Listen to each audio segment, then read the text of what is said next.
എല്ലാവർക്കും സലു കിച്ചനിലേക്ക് സ്വാഗതം. അങ്ങനെ നമ്മളുടെ മനോഹരമായിട്ടുള്ള മറ്റൊരു പ്രഭാതം കൂടി ഇതാ കടന്നു വന്നിരിക്കുകയാണ്. രാവിലെ നിസ്കാരവും ഓതലും ഒക്കെ കഴിഞ്ഞ ശേഷം എനിക്ക് കുറച്ച് തുണികൾ വാഷ് ചെയ്യാനുണ്ടായിരുന്നു. അപ്പം അതും ഇട്ട ശേഷമാണ് ഞാൻ എന്താ രാവിലെ തന്നെ ചെടികൾക്കൊക്കെ വെള്ളം ഒഴിക്കാനായിട്ട് വന്നത്.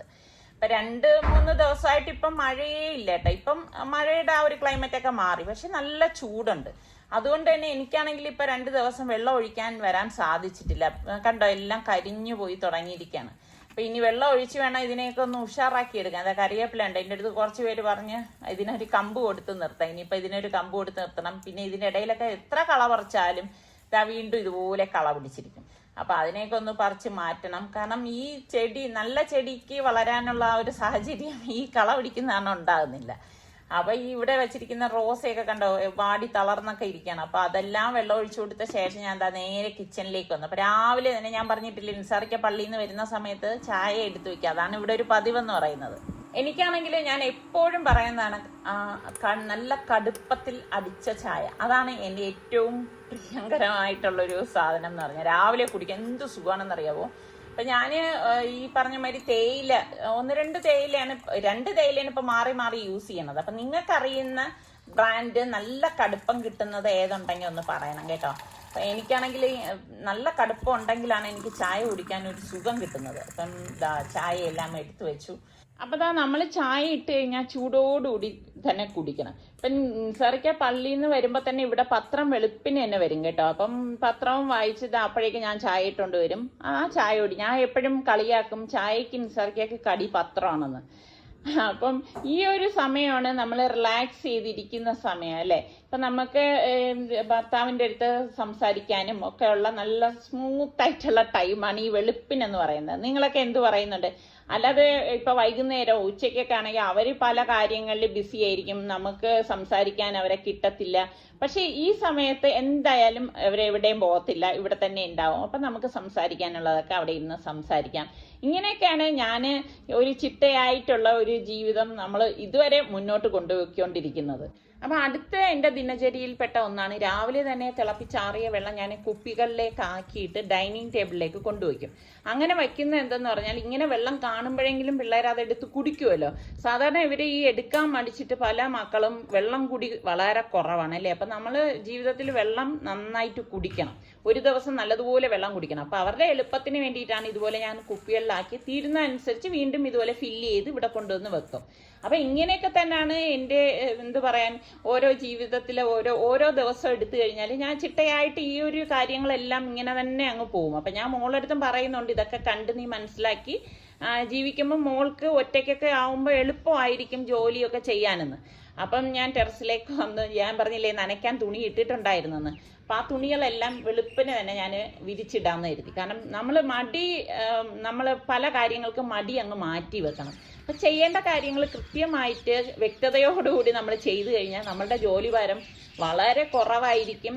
പിന്നെ നമുക്ക് ഒരുപാട് സമയം നമുക്ക് മറ്റ് നല്ല നല്ല കാര്യങ്ങൾക്ക് ഉപയോഗിക്കാനും സാധിക്കും. അപ്പം ഞാൻ രാവിലെ തന്നെ ഇത് കാൽക്കുലേറ്റ് ചെയ്ത് വെച്ചത് കൊണ്ടാണ് എൻ്റെ മറ്റ് ജോലി ഒതുങ്ങുന്നതനുസരിച്ച് ഞാൻ സൂര്യൻ ഉദിച്ചു വരുന്നതേ ഉള്ളൂ.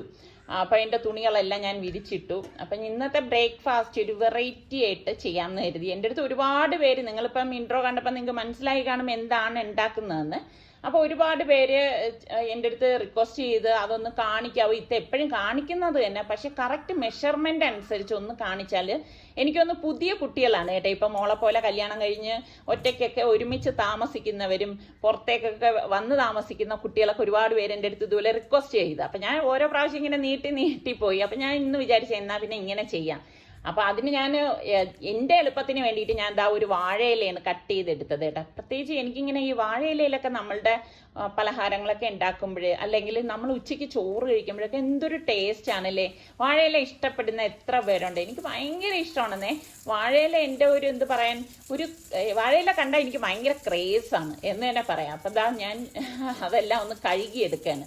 അപ്പം എനിക്കാണെങ്കിൽ അതിൻ്റെ എന്താണെന്ന് അറിയത്തില്ല, നമുക്ക് ആ വാഴയിലയിലുള്ള ആ ഒരു കളറും എല്ലാം കൂടി കാണുമ്പോൾ ഒരു മനസ്സിനൊക്കെ ഭയങ്കര ഒരു സന്തോഷമാണ്.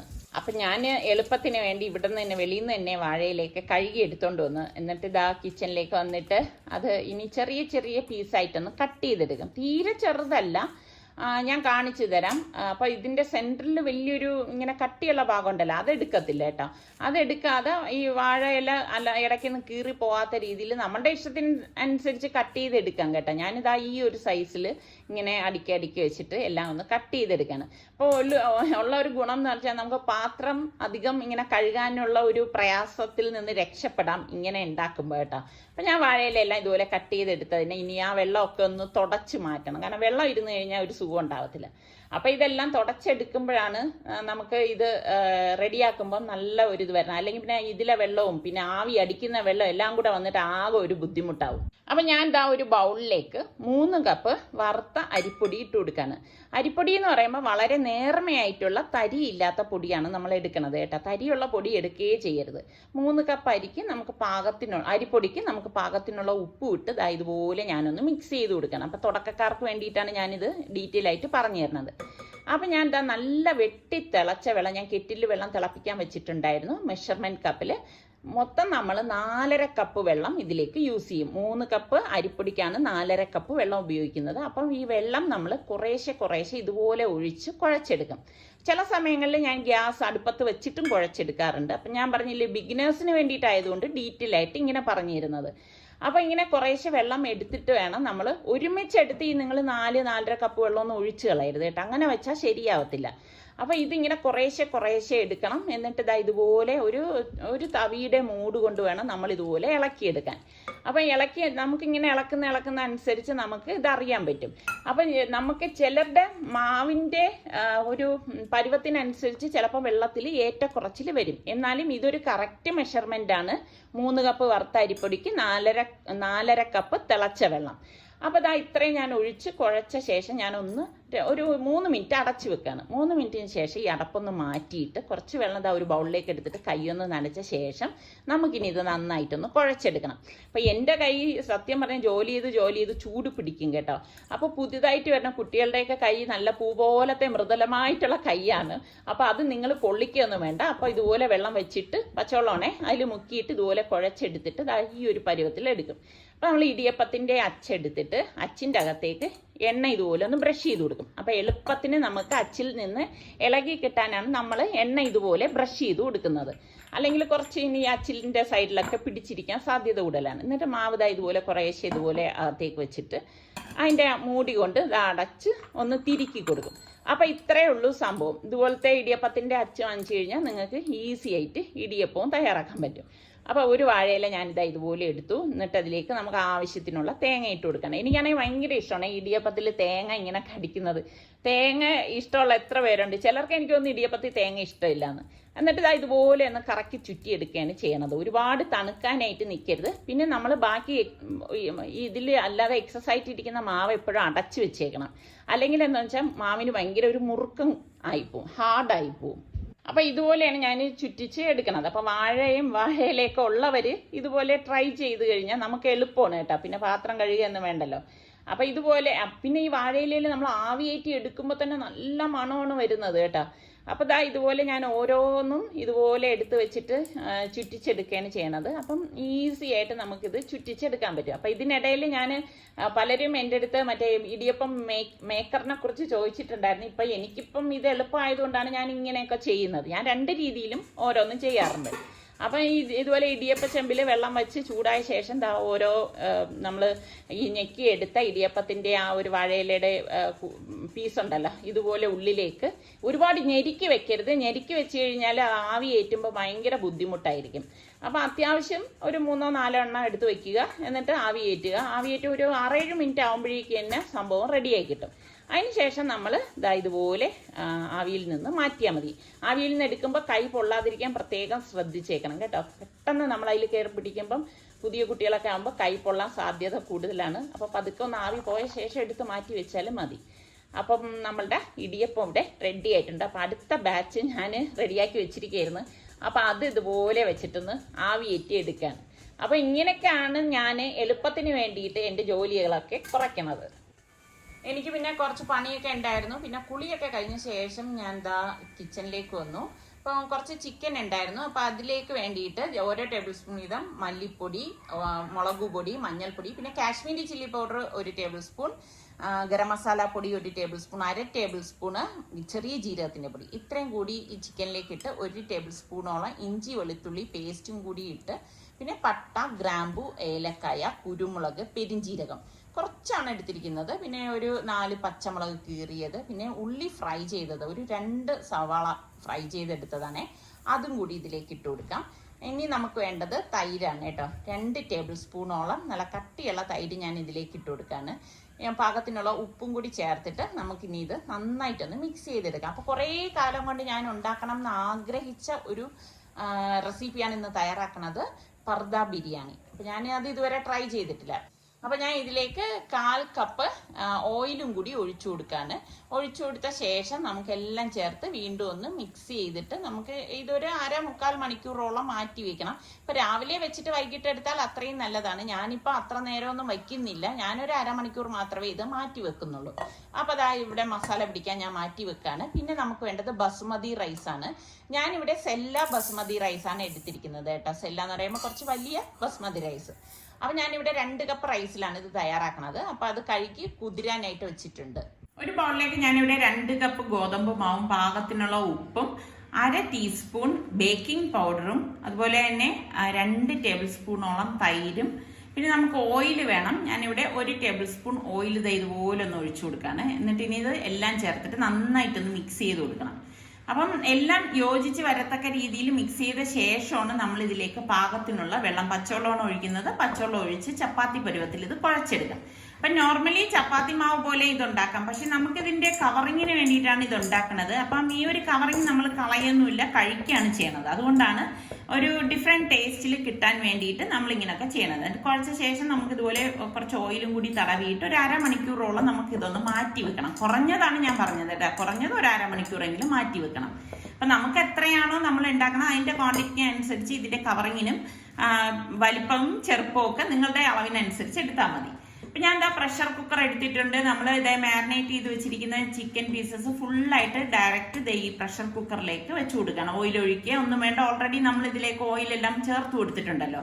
അപ്പം ചിക്കൻ ഒരു 7-8 പീസോളമാണ് ഞാൻ എടുത്തത്. അത് നിങ്ങൾക്ക് കാണാല്ലേ. എന്നിട്ട് ഇതാ കുക്കർ മൂടി വെയിറ്റ് ഇട്ട ശേഷം 2 വിസിൽ കേട്ടോ, 2 വിസിൽ മാത്രമേ കേൾപ്പിക്കത്തുള്ളൂ. ഹൈ ഫ്ലെയിമിൽ വെച്ചിട്ട് ഞാൻ 2 വിസിൽ കേൾക്കണത്. അപ്പോൾ റൈസ് വേവിക്കാൻ വേണ്ടി വെള്ളം ഞാൻ തിളപ്പിക്കാൻ വെച്ചിട്ടുണ്ട്. ഇതിലേക്ക് നമുക്ക് പാകത്തിനുള്ള ഉപ്പും ഇട്ട്, പിന്നെ ബേ ലീഫ്, പട്ട, ഗ്രാമ്പൂ, ഏലക്ക, പെരിഞ്ജീരകം ഇത്രയും കൂടി ഇട്ട് 1 ടേബിൾ സ്പൂണോളം ഓയിലും കൂടി ഒഴിച്ചു കൊടുക്കാം. ഇനി നമുക്ക് ഞാൻ 20 മിനിറ്റ് കുതിർത്ത അരി ഒന്ന് ഡ്രെയിൻ ചെയ്തെടുത്തതാണ്. എന്നിട്ട് ആ അരി നമുക്ക് തിള വരാറാവുമ്പോഴാണ് ഇതിലേക്ക് ഇട്ട് കൊടുക്കുന്നത്. ഈ തിള വരാറാവുമ്പോൾ മാത്രമേ നമ്മൾ അരി വെള്ളത്തിലേക്ക് ഇട്ട് കൊടുക്കാവൂ. എന്നിട്ട് എല്ലാം ചേർത്തിട്ടൊന്ന് മിക്സ് ചെയ്ത് കൊടുക്കണം. അപ്പൊ ഇതിനിടയിൽ 2 വിസിൽ കേട്ടു, അതിന്റെ സ്റ്റീമൊക്കെ പോയ ശേഷമാണ് ഇതാ കുക്കർ ഞാൻ ഓപ്പൺ ചെയ്യണത്. ഇതാ കണ്ട ചിക്കൻ കറക്റ്റ് പരുവത്തിന് വെന്ത് വന്നിട്ടുണ്ട്. ഇത് നമ്മൾ വെള്ളം ഒഴിക്കുക ഒന്നും ചെയ്തിട്ടില്ലായിരുന്നു, കറക്റ്റ് പരുവാണ് കേട്ടോ. മസാലയും എല്ലാം കറക്റ്റ് ആയിട്ട് വന്നിട്ടുണ്ട്. നിങ്ങൾക്ക് ചിക്കൻ കാണുമ്പോൾ തന്നെ മനസ്സിലാവും. അപ്പോൾ വളരെ കുറഞ്ഞ ക്വാണ്ടിറ്റിയിലാണ് ഞാൻ ഇന്ന് ഈ ഒരു ബിരിയാണി തയ്യാറാക്കുന്നത്.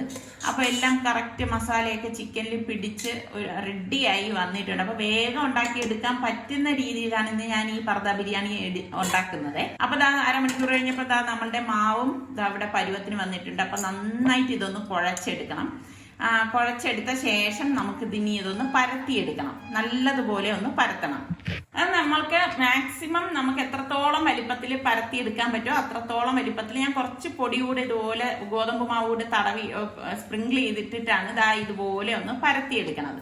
അപ്പം നമ്മൾ എടുക്കണം, ഞാൻ പറഞ്ഞില്ലേ ബിരിയാണി കവറാവത്തക്ക രീതിയിൽ നിൽക്കണം. അപ്പം ഞാൻ വലിയൊരു പാനാണ് എടുത്തിരിക്കുന്നത്. ഇതിലേക്ക് കുറച്ച് ഓയിൽ ആദ്യം ഇതുപോലെ ഒന്ന് ബ്രഷ് ചെയ്ത് കൊടുക്കാം.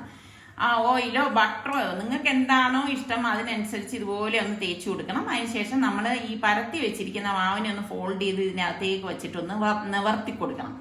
അപ്പം നമ്മൾ ഏത് പാനിലാണോ ഉണ്ടാക്കുന്നത് ആ പാനിൻ്റെ വലിപ്പത്തിനനുസരിച്ച് വേണം നമ്മൾ ഇതുപോലെ മാവ് റെഡിയാക്കി എടുക്കാനായിട്ട്.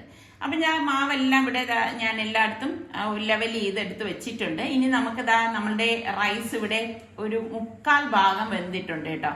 ആ 1/4 ഭാഗം വെന്ത അരി ചോറിനെയാണ് നമ്മളിതാ ഇതിലേക്ക് ഫസ്റ്റ് ലെയർ ഞാൻ ഇതുപോലെ വെച്ചു കൊടുക്കുകയാണ്. ഇതുപോലെ ഇട്ട് കൊടുത്ത ശേഷം നമുക്ക് ഇതിലേക്ക് ഞാൻ ഇതാ ഒന്ന് ലെവൽ ചെയ്തിട്ട് പെർമിറ്റഡ് ഫുഡ് കളർ യെല്ലോ ചേർത്ത് കൊടുക്കുകയാണ്. ഇത് ഓപ്ഷണലാണ്. ഇത് നിർബന്ധമൊന്നുമില്ല. അപ്പം ഞാനൊരു ഭംഗിക്ക് വേണ്ടി ചേർത്ത് കൊടുത്ത ശേഷം നമ്മളിതിലേക്ക് ഈ എടുത്തു വെച്ചിരിക്കുന്ന ചിക്കനും മസാലക്കൂട്ടും ഇതുപോലെ ഒന്ന് ഒഴിച്ചു കൊടുക്കാണ്. അതിന് മീതെ വീണ്ടും ഞാൻ റൈസ് ഇട്ട് കൊടുക്കാണ് കേട്ടോ. അപ്പൊ ചോറ് എപ്പോഴും നിങ്ങൾ ശ്രദ്ധിക്കണം, 3/4 ഭാഗം മാത്രമേ വേഗാവൂ. എന്നിട്ട് ഞാൻ കുറച്ച് നമ്മളെ ഉള്ളി ഫ്രൈ ചെയ്തതും പച്ചമുളക് വട്ടത്തിൽ അരിഞ്ഞതും കുറച്ച് മല്ലിയിലയും കൂടി ഇതുപോലെ ഇട്ട് കൊടുക്കുക. നമ്മൾ സാധാരണ ബിരിയാണിക്കൊക്കെ ഉണ്ടാക്കുമ്പോൾ ലെയർ ചെയ്യുമ്പോൾ എങ്ങനെയാണോ ചെയ്യണത് അതേപോലെ തന്നെ നമുക്കിത് ചെയ്തെടുക്കാം. അപ്പൊ അടുത്ത ലെയറും നമ്മൾ ഇതുപോലെ തന്നെ വെച്ചിട്ട് റൈസും ഇട്ട് ചിക്കൻ്റെ പീസും ചിക്കൻ്റെ മസാലയും കൂടി ഇതിലേക്ക് വെച്ചു കൊടുക്കും. അപ്പൊ എല്ലാം നമ്മൾ ഞാൻ പറഞ്ഞില്ലേ നോർമലി ചെയ്യണത് പോലെ തന്നെ ഇതിനെ എത്രത്തോളം റൈസും ചിക്കനും ഉണ്ടോ അതിനനുസരിച്ച് നമ്മൾ ലെയർ ചെയ്ത് എടുക്കുകയാണ് ചെയ്യണത്.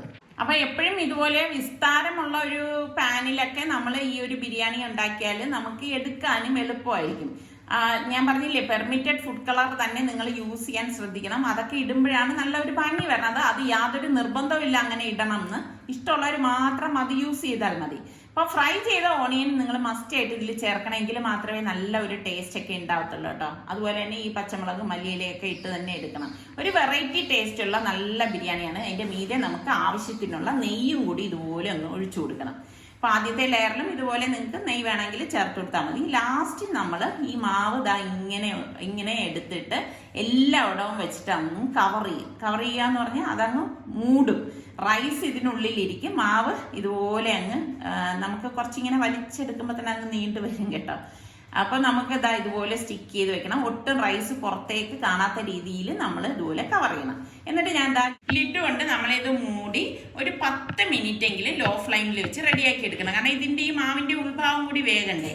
ഒരു 10 മിനിറ്റ് കഴിഞ്ഞ ശേഷം ഞാൻ ഈ മറ്റൊരു പാനിലേക്ക് ഇതൊന്ന് മറിച്ചിട്ട് കൊടുക്കുകയാണ്. സത്യം പറഞ്ഞാൽ ഇങ്ങനെ വലിയ പാനാകുമ്പോൾ നമുക്കൊരു ബുദ്ധിമുട്ടാണ് മറിച്ച് വെക്കാനായിട്ട്, നമ്മുടെ കൈക്ക് ഒതുങ്ങത്തില്ല കേട്ടോ.